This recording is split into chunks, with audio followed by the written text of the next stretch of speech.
Hi everyone, we have been working on building our forever fence. No wood, all steel fence that we don't have to touch in the future once it's all done. So far we dug 20 holes, we set all the steel posts in, and this time we've been trying to string barbed wire fence.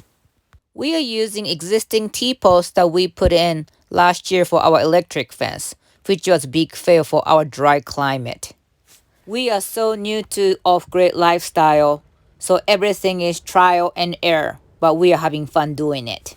My goal is to put this through the hole like that and then just spin it off the reel like that. Just grab one end and start walking, but we'll see.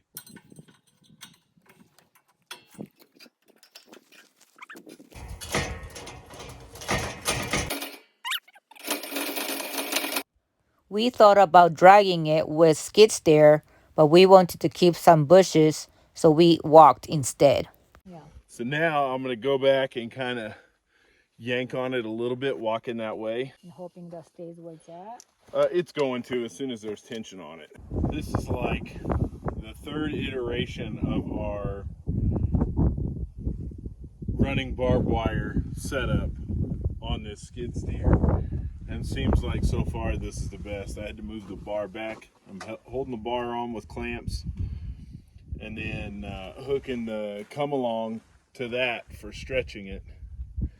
And because I moved this back, I can get a little closer. That gives me enough room to use the Come-Along that I have because it's not very long. So, and then these are the other tools we're using, pretty much. I'm using a pair of lineman tool as well.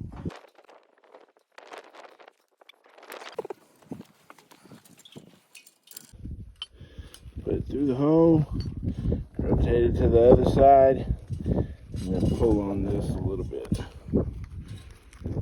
And then make it like so. Right now there's very little tension. As soon as it starts to put tension, I'll kind of wiggle it around and I'll just let loose of whatever it's grabbed onto. I'll walk about halfway down and yank up on it.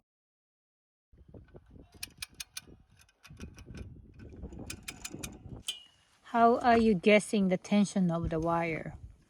Looks and feel. That's why I went to the middle, to kind of fluff it up, to let everything it was caught on both sides, and then the feel of it in the middle kind of thing.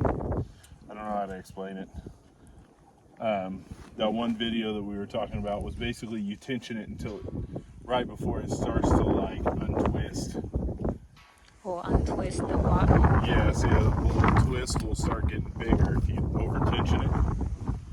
The tip to keep the barbed wire from coming off the reel is to pull it a little bit faster, because as you're pulling it, it kind of gets stuck in the weeds and then releases and then catches. But if you pull it faster, when it releases, you're moving with it faster. It seems like it gets bound up less.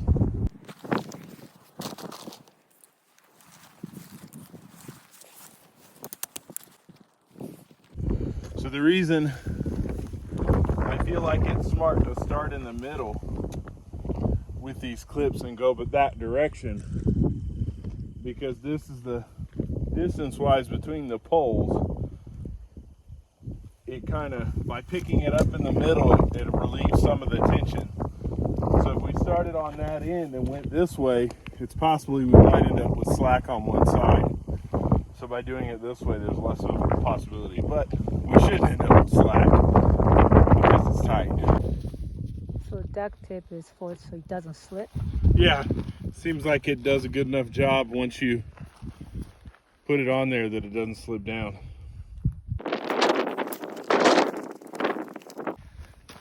Can you imagine Lucille?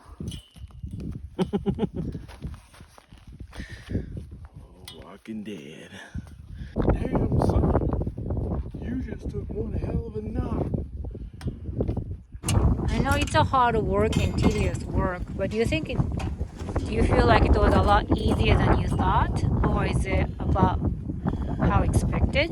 Probably a little bit easier, but it's still a lot of work. Tension off.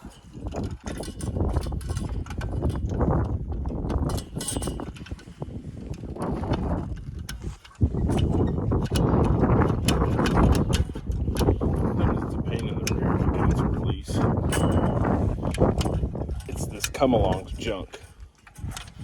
See?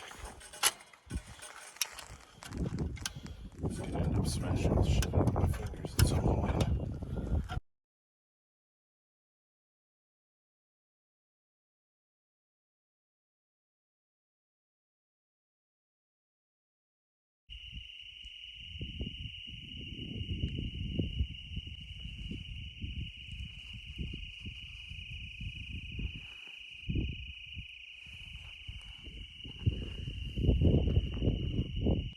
Hard work pays off. It will be paying off. Okay, here we are at one of the corners that has barbed wire going both directions. We decided to use 1.5 tube. It's mild steel. We welded the supports. We went with the diagonal bracing because all of the force is pushed that way, which means that that pole is going to be pushing down into the ground, and it's cemented down there as well. So hopefully that'll be strong enough to hold it. I think later on we might come back and tack a little notch here to hold the right height, but other than that, it seems like it's holding up so far.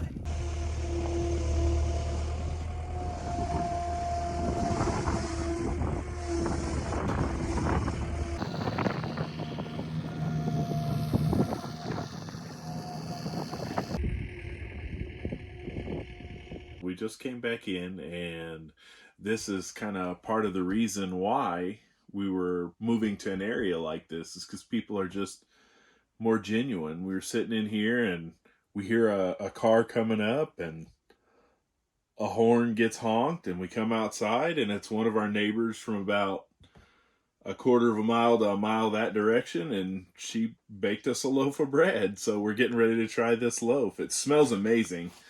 But this just goes to show that people do still care about each other some places. So I can't wait. It's got that nice little crust on it.